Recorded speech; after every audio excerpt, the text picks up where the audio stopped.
Katukining masikanauran asangkaning Super Typhoon Nando, balaw sing pamamye medical service ng JBL Hospital ay ning balita.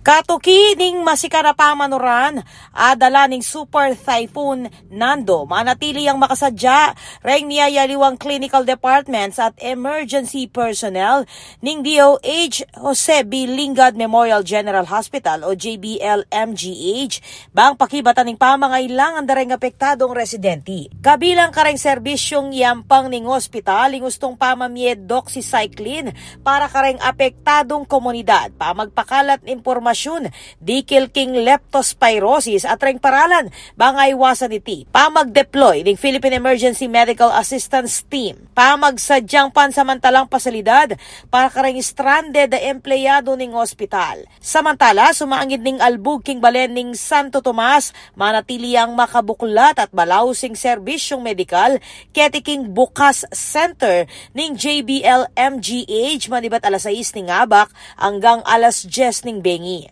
Reng takbang areti makapailalam laking direktiba ng Presidente Ferdinand Marcos Jr. bang siguraduhan na ligtas at mabilis ing saup medikal para kareng Pilipino, partikular na king panahon ning kalamidad. Ako po, Patricia Mamangon para king News Force Pampanga. Balitang tutuking balen, susuyo.